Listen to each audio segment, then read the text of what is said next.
This week on Rockstar Superhero.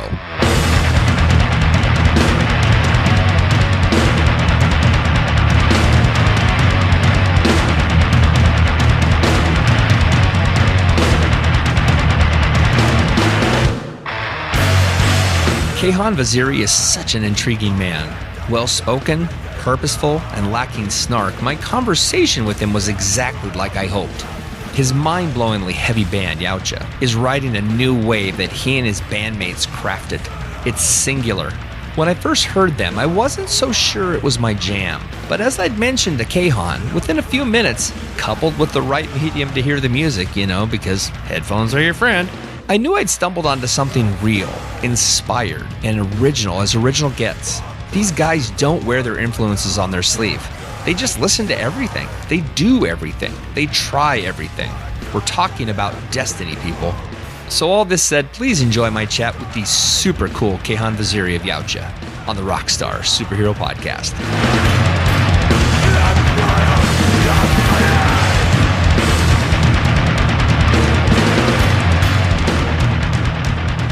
So tell me your origin story. I don't know much about you personally, and with a cool name like Kayhan, you have to have something legit to share. So yeah, tell the fans, a little bit about yourself. I know you're from Nashville, or at least the band is from Nashville. So yeah, fill us in. Yeah, sure. Okay. Well, yeah, my name's Kayhan Vaziri. I'm 33 years old. I'm actually from Birmingham, Alabama. Wow. I lived in Nashville for about 5 years and then moved back to my hometown. Okay. Yeah. The name, I'm half Iranian, so that's where the name comes from. Gotcha. It's awesome. But I've been playing music, playing shows since I was about 15 or 16. And then I've been touring in bands since I was about 18, 19. Wow. And, just on and off with different bands, different projects, toured all over North America, the US above and below. So, Canada and Mexico, played shows in South America in the past, all over Europe, Australia. But yeah, basically music's been the main thing I've done, in my adult life. When I'm not on tour or doing music stuff, I work at a kind of corner market convenience store thing that my family owns. Gotcha. I run sound and book shows and do promotion stuff at a DIY venue here in Birmingham. Nice. But yeah, that's the quick rundown of who I am. Yeah, no, that's awesome. And it explains the name, of course. So half Iranian, you said. Yeah. Go ahead. Yeah. So my dad's from Iran. My mom was born in Florida. So nice. Yeah, I've got the half and half thing going on here. When, my name always, gets people's attention, if they're reading it, like, what is that? I'm not sure. I know it's not American. It is though. It is American. It is. And, I was, every once in a while, someone nails the pronunciation of it, and you nailed it. All throughout school and, ordering food to go, etc. The name has been butchered many, many times. So it's a nice surprise when someone nails it off the bat like you did. Oh, well, that's cool. I always prided myself on someone who, of course, I say prided, and that's not even a word. But on proper use of grammar and paying attention to. Oh yeah, man. Just I always appreciate people who at least attempt it. Like there's a group of folks who will see that name and just be like, I'm not even going to try to pronounce that. And I'm like, it's not that hard, but I understand, Yeah. Well, you didn't make it easy with Yautja either. You know what I mean? It's like, I'm from Yautja. Yeah. Trying to keep people on their toes. Yeah. No. Well, so with your father being Iranian, your mother being Floridian, how did the musical thing happen? Typically there's a formation, and most of the time it's nurture versus nature. But I'm curious how you sort of, how you became a musical person and what drove you towards the heavier stuff. Well, it's funny. There's not really any musicians in my family on either side, honestly.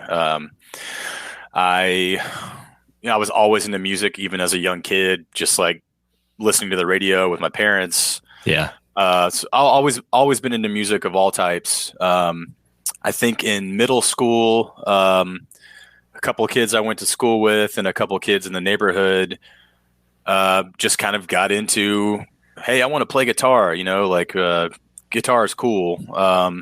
And that was kind of the first thing that piqued my interest with being a musician. One of the kids that lived up the street from me bought a bass, and then Nice. I got a guitar for Christmas, like a little $150 electric guitar. And I remember being really frustrated with it at first. I think my mom took me to like one or two lessons, and I kind of did the whole, the thing that happens when you force a kid to do piano lessons or something, where they're just like, oh, I hate this. This is boring. Yeah. But I was still trying to fiddle around with it on my own. And then when I was in 8th grade, my older brother took me to a battle of the bands at his high school. Nice. And I remember seeing kids who weren't that much older than me playing with a full band, and I was like, wow, like these guys, they know how to play, and, they're playing cover songs, but if they're doing it now, then I can definitely start to do it. And that's kind of when I started to teach myself, I want to learn how to play the bass part of this song. I did a lot of looking up tablature on the internet, which is, Nice. the easy way to read music. It's all numbers. But yeah, just doing that. And then in high school, my freshman year of high school, I met some older kids who could drive, and we kind of just started exploring the city of Birmingham, which included a couple of smaller venues, and we would just go see whatever show was happening. It didn't matter if we knew the bands or it was our type of music. We just, hey, there's a show happening Friday night, Saturday night. Let's go check it out. And that's kind of how I got folded into the DIY community here. Met other musicians, and I definitely was gravitating more towards like hardcore punk at first. And those were the first type of bands that I was into and playing with. But yeah, that's kind of how I got into playing, and then the rest is kind of history. You play in one band, you meet people from here and there, join other bands. The first band that I joined that was a really active touring band was a band called Die Young from Texas. And they're actually still an active band, not super active, but they do play little tours and fest and shows here and there. I'm not in that band anymore, but Gotcha. that was the band I kind of cut my teeth like touring with. Yeah. Yeah. Wow. So yeah, it makes a lot of sense now how you're sharing this, because my brain tries to wrap itself around how is it possible that a guy playing this kind of music is anywhere near the South, let alone in the deep South, right? Sure. Yeah. How does that go over down there in the conservative country hotbed? Well, I mean, to your average person who's not really who's uninitiated with aggressive music, metal, hardcore punk, etc. I think it's pretty strange to them. Got a lot of regular customers at our store who know I play music and tour and stuff, and they'll be like, "Oh, you're a musician. I hear you're a musician. What's your band called? Or like, what kind of music do you play?" And if someone seems genuinely interested, I'll write it down for them, and then they'll be like, come back the next day and be like, "Wow, man, that's really something there. Not really my style, but it sounds kind of cool." And I'm like, "Yeah, I could have guessed that." It's weird being like a metal musician in the South. There are really cool small pockets of scenes here and there that are awesome, and they're, because they're smaller, they're a lot more tight knit than Philly or New York or Boston or Bay Area. I do think there are some struggles with playing aggressive or kind of out there music in the South, because you do have to work a little bit harder to like get your name out there nationally. It's not like if you're living in the Northeast, you're a couple hours away from all these major music markets and big metal scenes and stuff like that. So it's like, we got Nashville, we have Atlanta, you can go down to New Orleans, you can play Miami if you want to drive to the tip of Florida. But yeah, I don't know. It's kind of always, I haven't really looked at it as like a downfall. I've always looked at it more of a challenge. It's kind of fun to be like, well, yeah, like we're the band from Birmingham or we're the band from Nashville. And, people kind of scratch their heads and are like, oh, like you guys wear shoes down there and play metal music? That's awesome. I had no idea. You can walk and brush your teeth at the same time. Yeah, absolutely. Yeah. We can spell our names and yeah, we know what sushi is too. I've never been to Birmingham. I've been all around Alabama, but I've never been in Alabama, so I'm gonna have to come and check it out. Oh, it's a great place, man. Birmingham is an awesome city. It's a cool little progressive dot and a really conservative state, but there's some cool stuff, man. It's cool little music scene and lots of cool food and art, breweries, stuff like that. Yeah, nice. So would you call it the progressive, almost like a Portland, Oregon of the South? I mean, that sort of vibe, Austin, that sort of thing.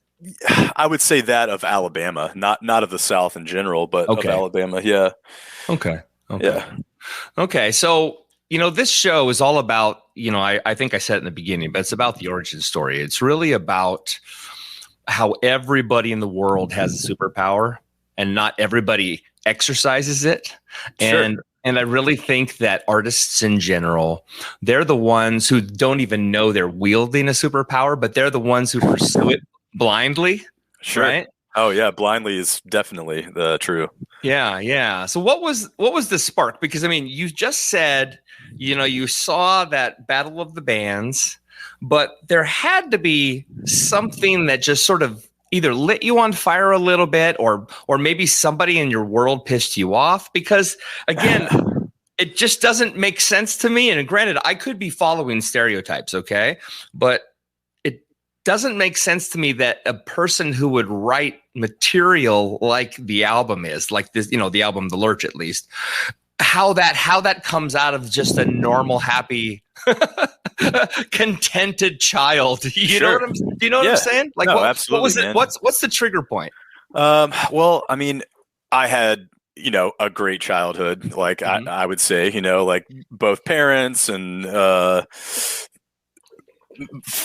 good food on the table most of the time, nothing insanely traumatic happened to me. But I think the thing that makes a lot of people that play this type of music, especially from the South, is the environment you grow up in. And not only as a an older child or teenager, but as a young adult too, the majority of people here are very conservative in their thinking. And, unfortunately, those little fractures of bigotry kind of work their way into a lot of society and how things operate. I think that has a huge thing to do with the spark of creating art that is kind of against the grain, musically and lyrically, coming from a place where your ideas are looked at as radical, but they're really not. They're really just kind of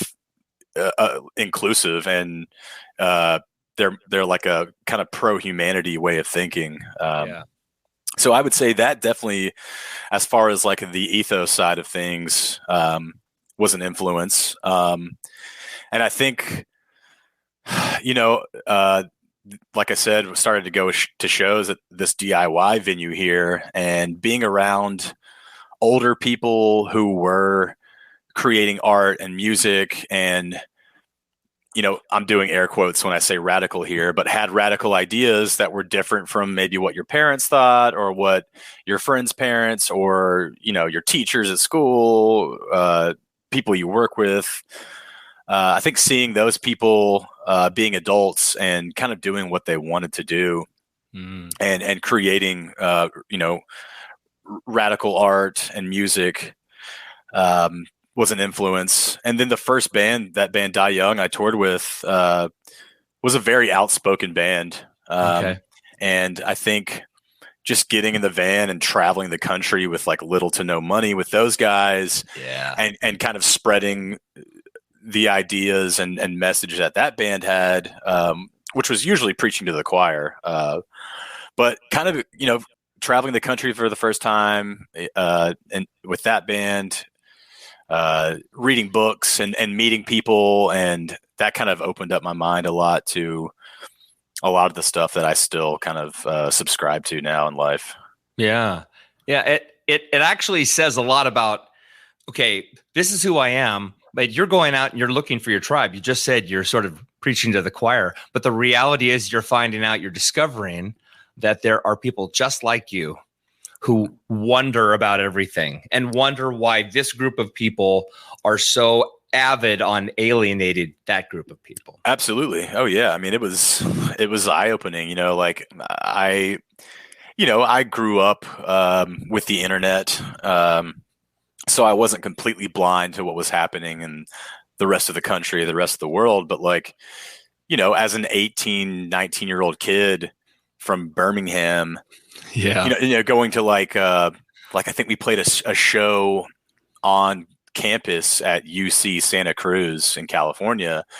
And something like that was like mind blowing to me, like the type of people you met there, and like, oh, this person is tabling for prison reform, and this person's tabling for animal rights, and this person's talking about like these communist ideas, and it was just kind of mind blowing to me. Like, whoa, okay, like, yeah, like I might not necessarily align with all of these things per se, but these people think differently, and they're trying to share ideas and conversations.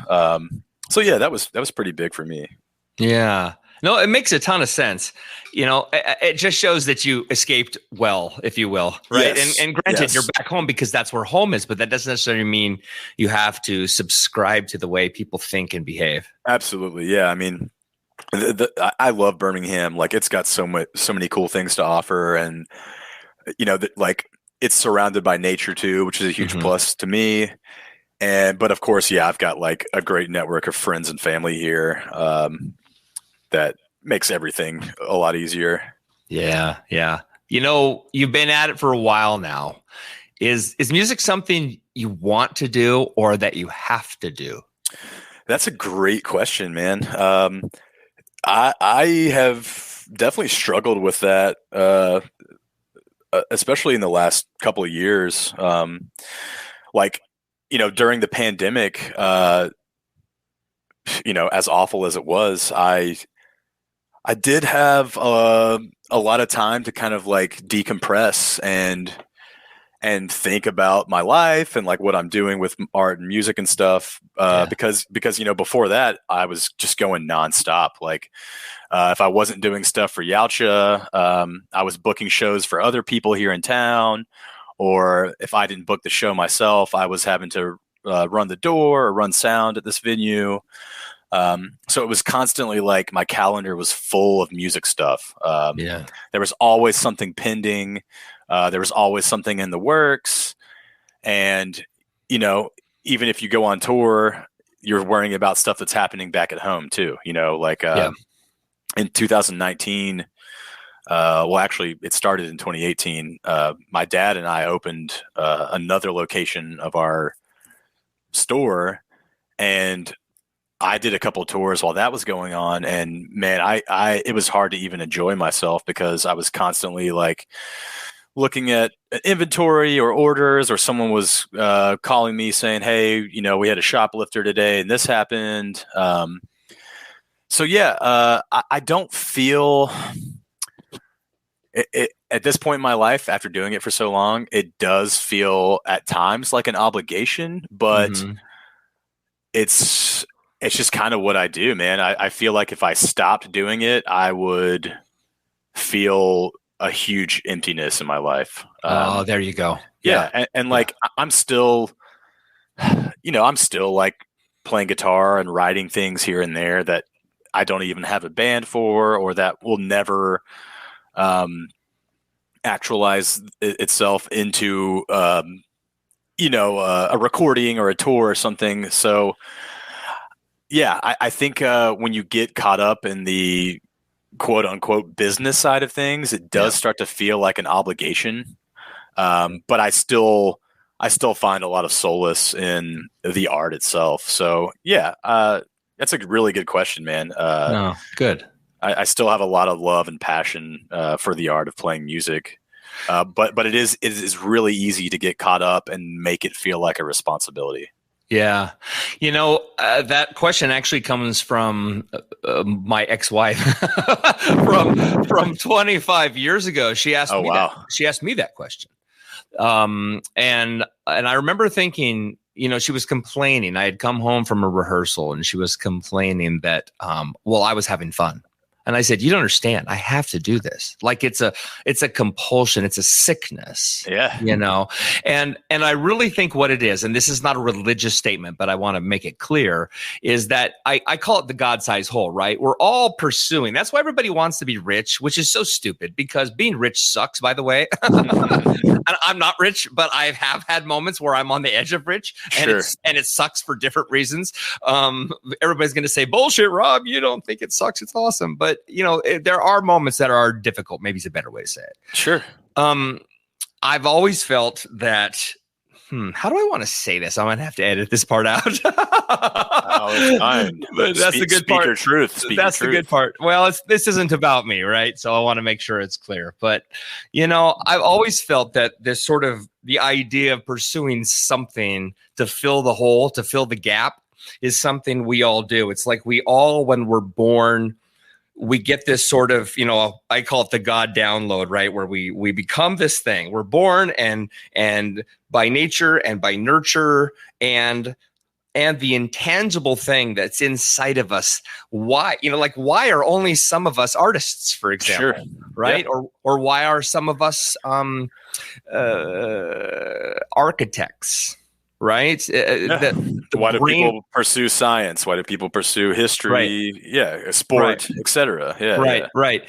And I think the people that are successful in life are people that have accepted the destiny of who they are supposed to be, regardless of what culture says. Yeah. Oh, yeah, man. Absolutely. Like you mentioned like this God-sized hole. And like.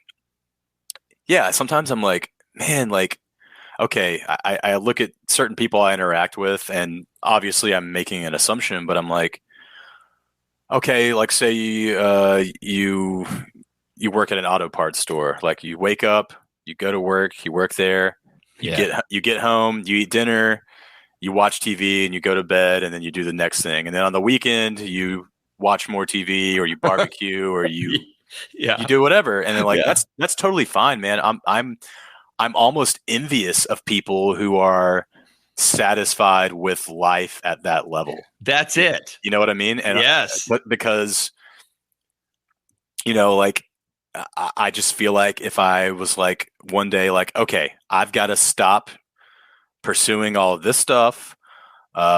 Even though it's going well here and there, I'm going to stop. I'm going to just be a normal person. I'm going to go to work. I'm going to come home and, do this and that and go to bed. I just feel like I would go insane if I did that. Yeah. Like I would have that hole there and I would have to fill it with something, and I think that's why, unfortunately, some people turn to things that destroy them to fill that hole, or people turn to things that aren't fulfilling to fill that hole, and it ends up being detrimental in other ways. But like you mentioned like pursuing it. I feel like I've been somewhat successful at it. It definitely hasn't yielded great financial success. Probably never will, buddy. It probably never will. Yeah, I mean, at times it's been good where I'm like, whoa, I can just play music and live, and then like a year goes by and it's like, well, this isn't viable.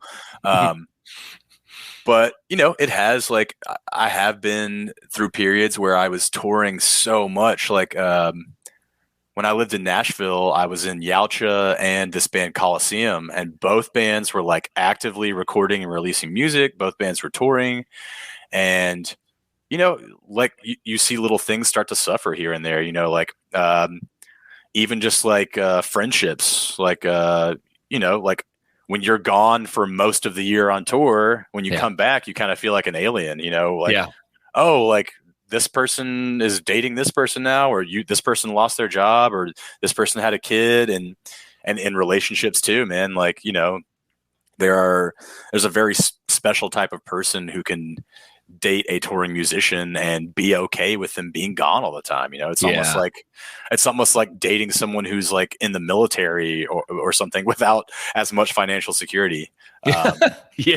So and as much risk to your life. Exactly. Well, I don't know about that, but yeah. I'm being a little obviously clearly facetious.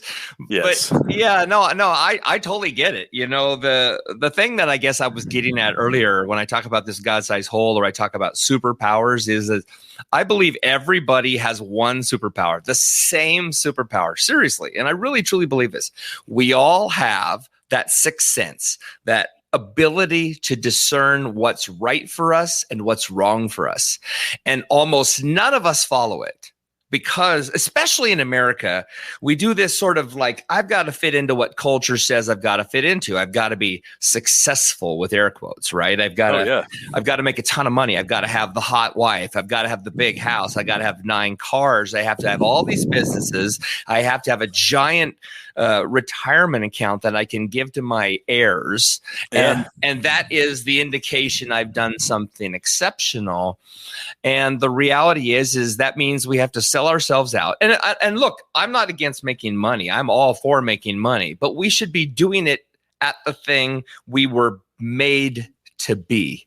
And I think that ideally, the people like you who are having bits and pieces of success, that you're starting to develop this name, even though you've been around for a while, and you have these promo companies behind you, and people are pushing you and getting your word out there, and online magazines are saying this is in the top 10 record of the last decade.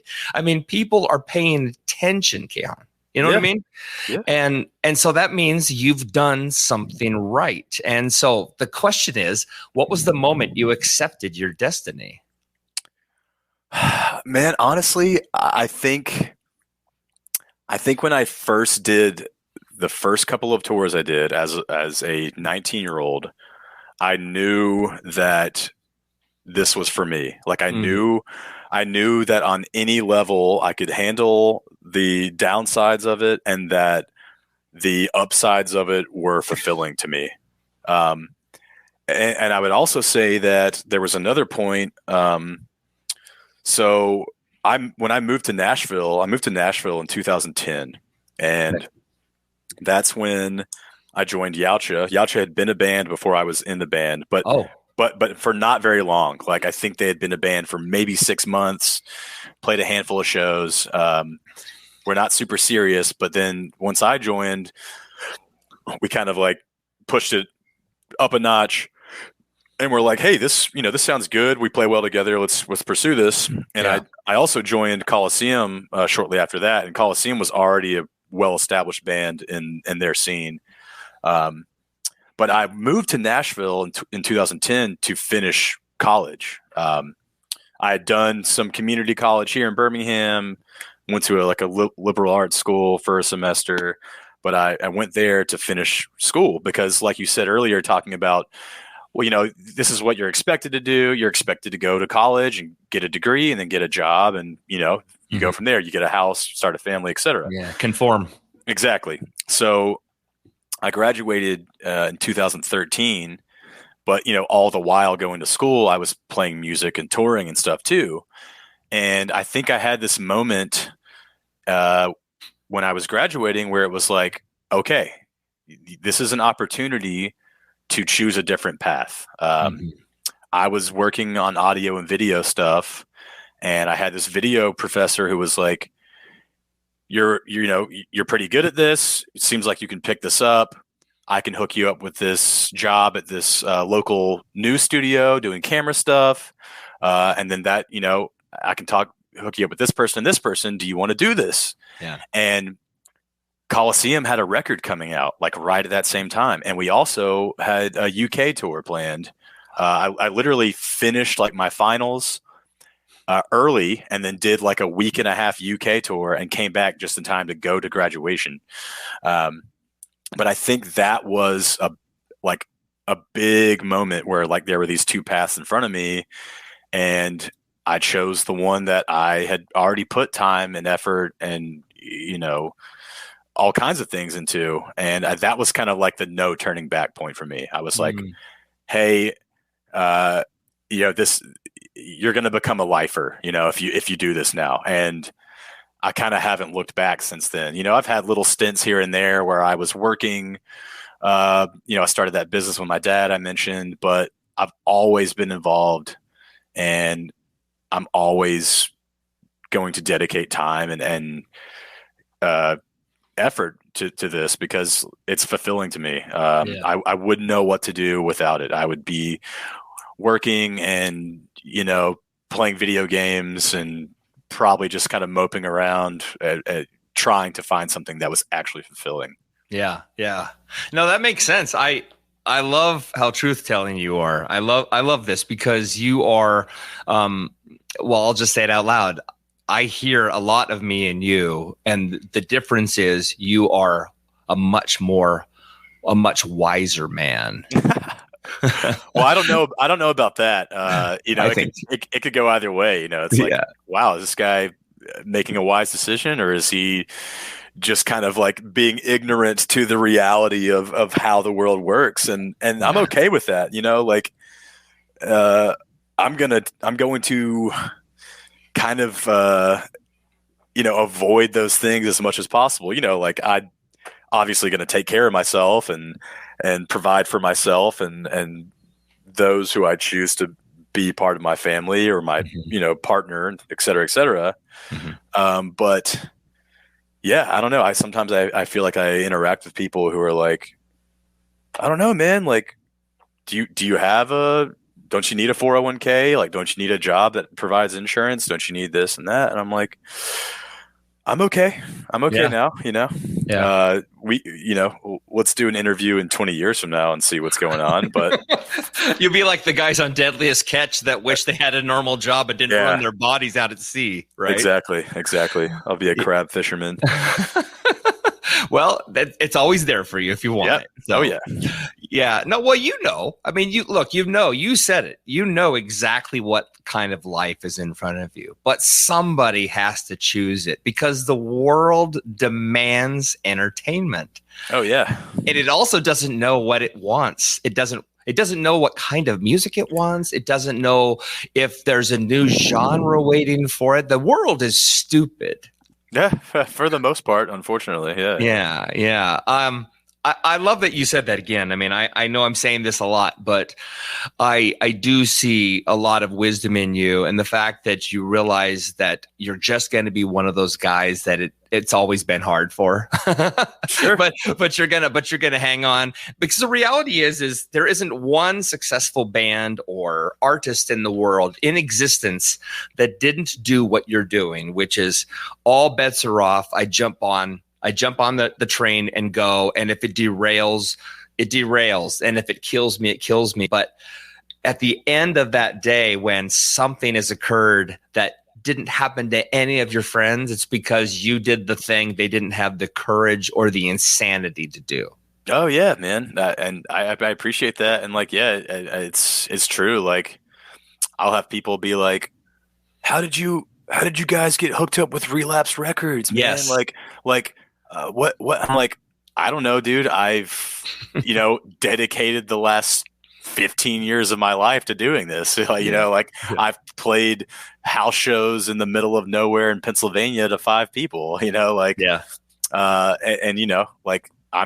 jumping on the train, and if the train derails or runs out of coal or fuel or whatever, I'll just hop on another one. Yeah. I love that Relapse has you. I love that it's starting to turn on for you. And this reminds me, your story reminds me a lot of Refused, the Scandinavian band. Oh yeah. Because Refused, you know this, but a lot of people don't know this. Refused recorded their first album and then broke up. Yeah. And then the video came out on MTV and everybody fell in love with it. And then the band did not tour behind it because they were already broken up. And 12 years later, they reunited to sold out shows everywhere and played all the biggest festivals because they're freaking Refused. Yeah. Right? And your story, even though you're not, it's not all broken up and chaotic, your story says the world's going to have to catch up to me because you're already there, if that makes sense. Yeah, sure. I mean, I find enjoyment and some solace in the fact that, like, with this record, like doing press stuff and stuff that gets written up, people are like, I'm not really sure what genre this is. Like, it's almost like they think that we're confused as to what we're doing, but it's really kind of the other way around, like people are so like, I don't know how to write about this because what do I call this? And it's like a new kind of pie, dude. Yeah. What do I reference to their influences? And what do I, what kind of tours do we put this band on?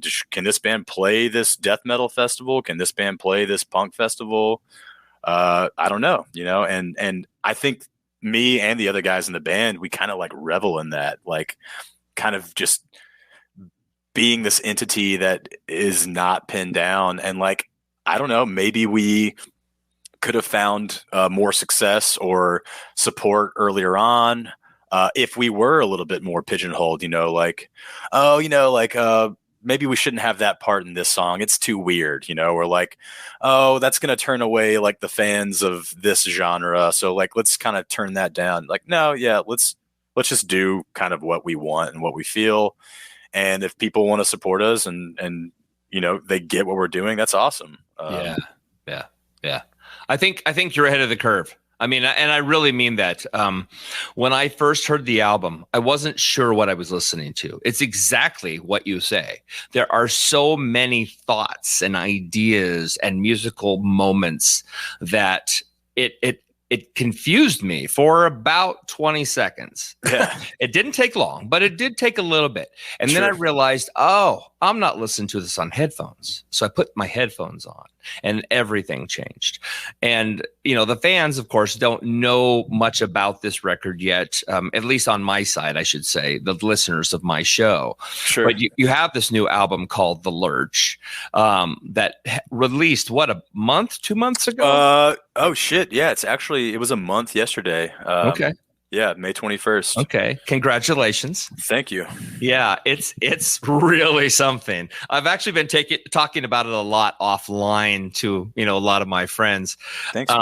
But I mean, of course, the first song I heard, I went online and I saw the video for The Wait, and it was exactly what I expected. But I listened with my headphones on and I realized, okay, what I was missing was a lot of depth. I was missing all the bass. I was missing the subsonics. I was missing the vibe. Sure. Because as a drummer, those are the things that affect me, right? Yeah.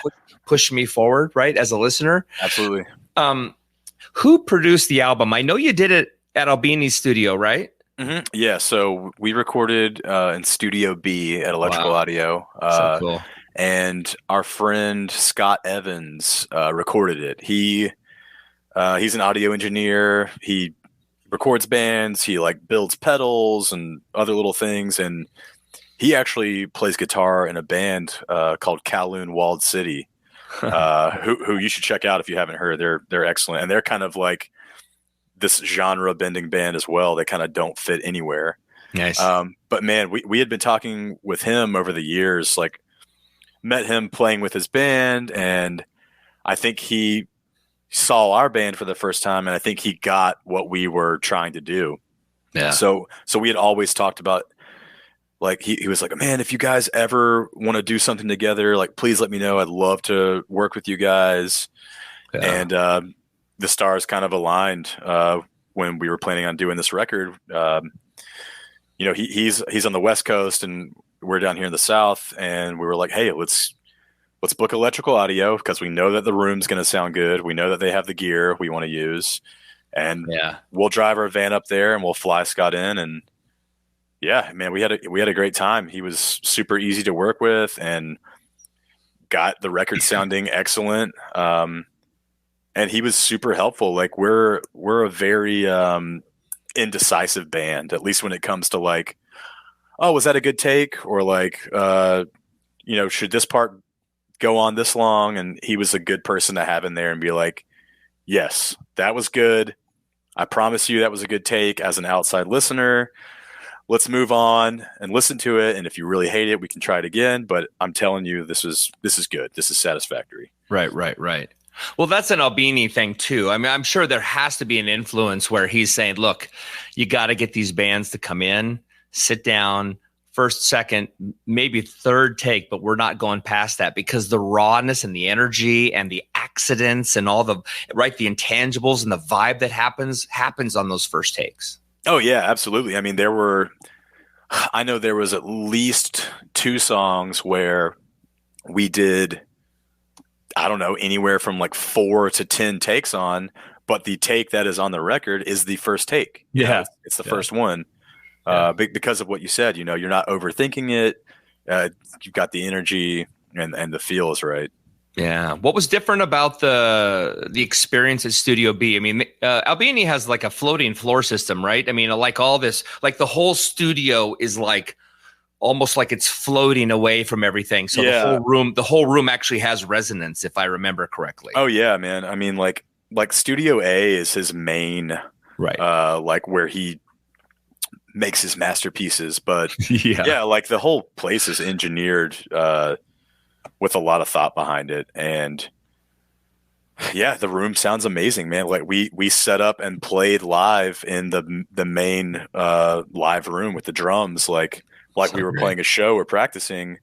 So I think that has a lot to do with the feel of the record. In the past, I love the way all of our records sound, but in the past I've had people come up to me at shows and be like, hey man, I heard your record, I streamed it or I bought it and I love the way it sounded, but this is my first time seeing you guys live. And wow, like the recorded output does not do justice to how your band sounds. Yeah. And I think, like I said, I love the stuff that we've recorded in the past, the people we work with, but I think Scott did a really good job of capturing the sound and energy that we have live. And I think people notice that, I think it shows on the record and people who have been fans of the band for years are like, wow, like, yeah, this is Yautja. This is the Yautja I know and saw. And yeah, so I'm super happy about it. Yeah. Well, I mean, I think that's the key, right? Capturing the live experience of seeing the band, right? But in a recorded environment, but you listen to it and you're transported because it's sincere. Sure. Absolutely. Okay. So I read on a couple of different internet magazines, and I can't name one at the moment. I want to say Deadspin, but that's not correct. Have basically said, look, this is in our top 10 record of the year already. That's an incredible accomplishment. I mean, they've lumped you right in with the new Gojira record, the new Vola record. What's your takeaway from that? I mean, what are you hearing from the fans, and what was your experience overall in finding out that people were in love with it? Oh man, I mean, I'm super thrilled. Like we're going to do this band and record and tour regardless of the reception of everything. But yeah, I mean, it feels good and it's super encouraging and it gives me hope for the future of art and music, especially more subversive stuff, because we are a weird band, like if people are giving it any critical praise or putting it on lists, that's, I can't, what else can I ask for? Some fat checks in the mail would be nice, but ain't ever going to happen, brother. that's not why we're doing this. That's not why we're doing this. Well, what's your dream tour? Do you mind if I ask, what's a perfect band to go on tour with Yautja? Oh man, that's a tough question. I don't know, man. Maybe maybe a band like Neurosis. There you go. I That's a think good choice. they're pretty weird metal band. Kind of always done their own thing. Yeah. They definitely started off in the more like punk DIY scene, and I'm sure they still have those ethics. They're a band I feel like musically we don't necessarily sound a lot like, but they're kind of blazing their own path, Right. and I feel like I could be wrong. I don't know any of these guys personally, but I feel like we might align ethically and mentally with a band like that. Yeah. Yeah. Have you heard of a band called Black Map? Mm-mm. Okay. I recommend you check them out. I recommend to the listeners you check out Black Map. Cool. There's something about you guys when I heard you. Look, you sound nothing like them. They sound like Clutch. Okay. Okay. But there is a feel like a progressive version of Clutch. But there's this feeling that I get from them that I got when I first heard your material. There's this again, I'm using the word vibe a lot. My apologies, but there's this just absolute resonating, like, oh boy, I'm so sorry. I like I said, I'm gonna have to listen to this and edit all this crap out. You're fine. I mean, vibe is a good word. It kind of gets the point across. Yeah. Something that's not necessarily tangible, but it's there. You can just tell. You can just tell when you watch something or listen to something or even look at like a piece of artwork, like a painting or something. You can tell it's there. You can tell, and I think the people who can imbue a non-tangible thing like a vibe into art are some of the best artists. Yeah.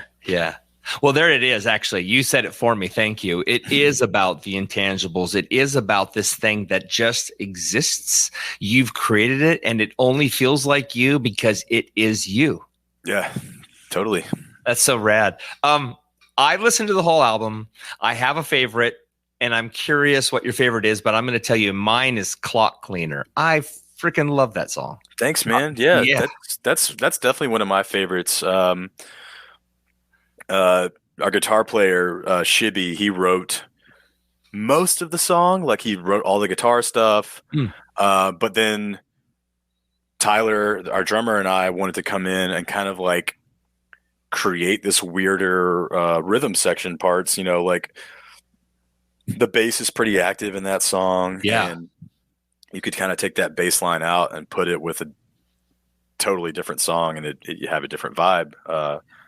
I wrote all the lyrics to that song. It's kind of about how like time is one of our most precious commodities. It's something that you can go completely broke and even be like without a home, living on someone's couch or under a bridge, but it is possible to come back from that.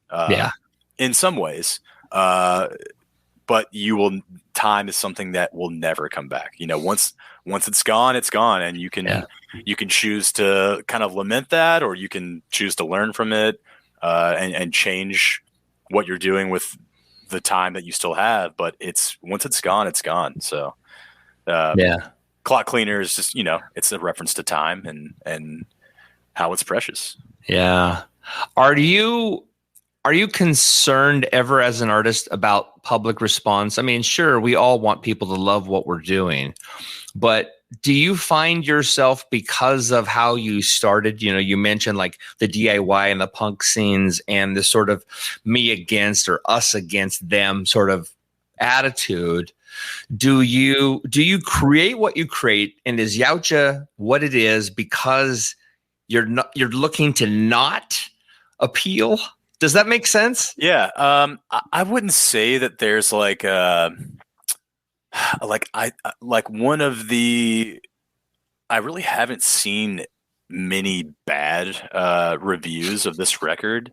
It's because it's awesome. But I there was one person who said something like, is this band being weird, or are they making complicated music just to be complicated and weird? And it's like, no, like absolutely not. And so like, no, we're not, I think when we're creating, we don't have in mind, like, we have to make something that goes against the grain because that is part of this. It's more so, it doesn't matter if people get this, and it doesn't matter if this is not commercially viable. This is what's in our heads, and this is what we're, trying to communicate with this art. So like, I mean, yeah, of course, like I'd be lying if I told you that like I don't enjoy reading a good review of the record. And I would be lying if I said that, even in a YouTube comment or something, if someone's saying this and that I'm not going to be like, ugh, well, whatever. I try not to read those types of things for that reason. But no, like, yeah, man, I think the band would be what it is now, regardless of if anybody knew who we were and if anyone enjoyed what we were doing. Like we would just be doing this. Yeah. Yeah. Did you expect the music business and the field, your experiences, did you expect them to be the way they are? Like a lot of people get into the business because they look at, I don't know, 1975, or they look at 1984, they look at the old Van Halen videos or something, and they think, oh, the whole sex, drug, rock and roll thing, which is almost non-existent today. Yeah. What do you wish you knew back then? You know what I mean? Yeah, that's a very tough question. I mean, it is, like the music industry has become very much not siding with the creators. Yeah. And that's something that I, realized and just accepted. It's like, I see people who are like, we're never going to put our music on Spotify. Like, fuck Spotify. They don't care about their artists, blah, blah, blah. And I'm like, no, I get what you're saying. Like, people are, there's, people are streaming music, and the artists are really not making any money unless you're, this huge rap or pop artist who's getting millions and millions of streams a day. But it's like, dude, like that's just how people listen to music now. And it's like, you can go on this crusade of like, this isn't right, like take it back. And if something like that happened, then yeah, sure, I'd be thrilled. But as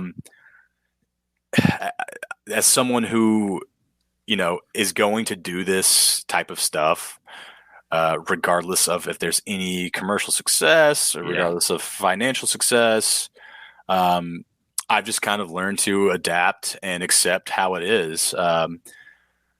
If I could have done anything differently, I don't know, man. Like there was a second when we recorded this album, we were not signed to a label. We weren't on Relapse. That came like in the summer of last year. You saved them some money.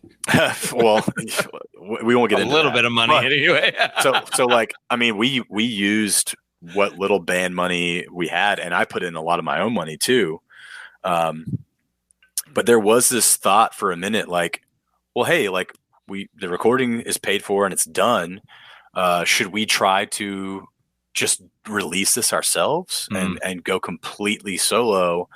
And I don't know, man, that's so hard to do now, especially with like doing any kind of promotion, especially something like distribution and even booking shows on some levels. Like just the way that the whole process works it's kind of bizarre, but it's just kind of like you have to accept it is what it is, like, if we want to play this venue, I see they have an open day this day, I'm going to reach out to the booking person at this venue. I'm going to email them. And it's like, you won't get a response, and you'll maybe hit them back again in a couple of weeks and you won't get a response. But as soon as you have a booking agent and get them to do it, then it's like, bam, you've got a show. Yeah. So like little things like that, it's kind of unfortunate, but that's just the way it works, man. And I'm okay with kind of, being a part of that. And if someone who is like holier than thou punk DIY thinks that's like selling out, then that's fine too. Like I don't, I'm going to do whatever it takes, short of like doing a Coca-Cola advertisement to get my art out there as much as I can, and to share it with as many people as possible, and not to like beat this drum to death. That stuff does not equate financial success. It's just about disseminating your art to as wide an audience as possible. Locally and internationally. That's a big thing about being on a label like Relapse is like we did our first European tour, and luckily we went with a band who had been to Europe before and is distributed there, but like not many people knew us. And that's just because if you're on a smaller label here that has no international distribution, right, it's not going to get over there. So yeah. But we're talking around a thing here, though, and that is, sure, the record business, the labels, everything about the business, the way it used to be, pretty much doesn't exist, with the exception of the, Billie Eilish's and the Adele's, right? Yeah. Oh, yeah. But if you existed back in 1970 trying to play this type of material, you would have never been heard. So sure, there is a beauty to having access to YouTube, and all these different artists have access now because there's a place to put you, right? You can talk about a band on Reddit, or you can, hopefully maybe your video for, The Wait, takes off. Somebody, right guy finds it and it goes viral. That would have never happened no matter how much. And of course, a record label would have never picked you up because you don't make sense to them. You are genre defined, right? So it's not marketable music. Yeah, absolutely. Right. And yet, if Coke wanted to pay you $10 million to put, to create an advertisement series with your music in it, as much as you would say, maybe I wouldn't want to do that, the reality is Coke just turned into badasses if they think your material is the right fit for their product. I mean, I don't know if you remember, this was probably 10 to 12 years ago. There was that car company, Scion. Okay. And dude, I don't know whose nephew worked there that was into metal or whatever, but like they did this crazy couple of years of promotion. They booked festivals, they booked big shows, they released records and albums, and it was crazy because there were people who were talking shit on it, this band did this, they did a record, Scion helped put out their album, and it's like, who cares, man? Exactly, that band got it's almost like those bands swindled this big car company to put out weird grind music, or metal music. And one of the coolest festivals I've ever been to was Scion Rock Fest in Atlanta, and it was this huge festival of all kinds of metal bands and heavy bands, and it was put on by a car company, which is just this weird, bizarre thing. But it's like, hey, we're not changing our art to do this. This entity is allowing us to create the thing that we would have created anyways.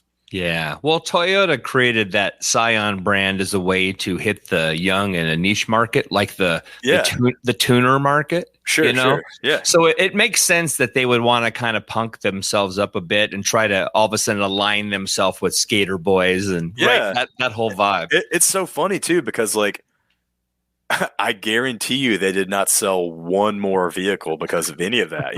It's just they just. Yeah, they went for that thing, and it makes sense, but I don't think it sold them cars. I think it just let people watch awesome metal bands and consume some cool music. Yeah. So I know the album's been out a little over 30 days, but where can we get it? I'm assuming you have a Bandcamp page. Yeah, so we've got a Bandcamp. I encourage people to go to your local record store, and even if you're not buying vinyl, ask for the CD. There it is. go there, and if they don't have it, ask them to order it. Like most places will do that for you. I'm all about supporting smaller record stores. Yeah. But our Bandcamp, Relapse's store has it. Even on other online distros and stuff like that.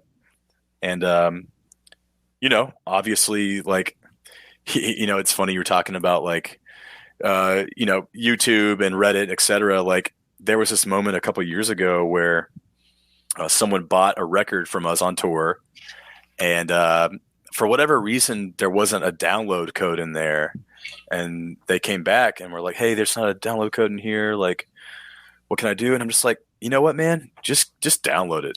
Just go to like a torrent site or go wherever and download it, because like, I want to put money in our gas tank and pay off debts, etc. But like, I want people to hear the music. That's what I want first and foremost. Yeah. It's really good stuff, man. Thank you. It's something. I have a couple of silly little questions I always like to ask people at the end, if that's cool. Sure. Fire away. Life is always about a series of events, right? And people say all the time, they say, well, I liked me because I got here through my peaks and my valleys, and I'm formed because of all the experiences I've experienced, the things I've done. But what would you take back? There's always something in there that people wish they could undo. What would you undo? Wow. Let's see. Honestly, man, I would have either. So, being from Alabama, and like we were talking about earlier, like, expectations to follow a certain path in life, and how do you define success, etc. I would have rather have, right when I graduated high school, gone to college and graduated and learned a skill or something, not even a traditional university per se, even gone to be an electrician or a welder or whatever.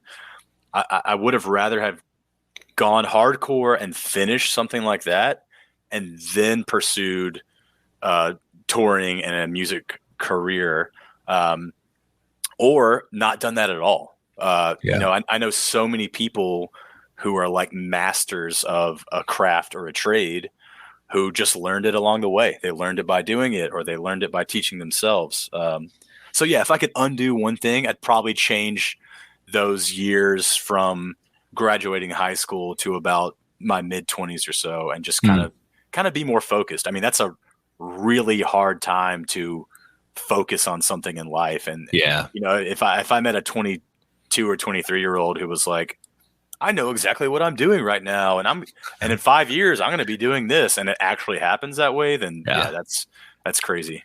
Yeah. Well, that's rare too. I mean, I think it is wise to have a fallback, as much as we say we shouldn't have one. I think it's, guys like us, when we get to a certain age, I mean, dude, I'm 55, I still think about like, geez, if I had just finished school. Yeah. I mean, there's going to be a point where, it's like, okay, if I'm going to keep doing this as much as I'm doing it, then I have to get to another level of doing this, or I've got to have something set up to, fall back on, essentially. Yeah. Yeah. What did your parents warn you about, but you chose to do anyway? Oh man. I mean, yeah, like they were like the first time. So I went to, actually, I didn't do great in school. I passed and had, my grades were okay, but I did really good on like my ACT. Mm-hmm. So I actually got like scholarships to go to school. Wow, man. And I went to that first semester right after graduating high school. And towards the end of that is when I got the offer to be this bass player in Die Young. And wow, like convincing my parents, I was an adult, technically an adult then, so they really couldn't stop me from doing it. But letting them know that I was like walking away from some scholarship money, and I was going to go get in this van and, tour all over the US and stuff. Yeah. I don't think that they were thrilled, like they eventually came around. It took 10 years or so. Yeah. But, you know, I think they're proud now that I'm doing this. And, you know, when it's like, hey, I'm not on the cover of this magazine, but like my band name is, they're like, oh, well, we're going to order 2 copies, you know? So yeah, I think, you know, and like I mentioned earlier, no one in the family is a musician. So like, even at first, just like spending so much time on music, I think they were kind of worried in a way. But I think they eventually had that moment where they were like, oh, this is what he's going to do. This is what he likes. And, you know, he's good enough at this to keep doing it in some way.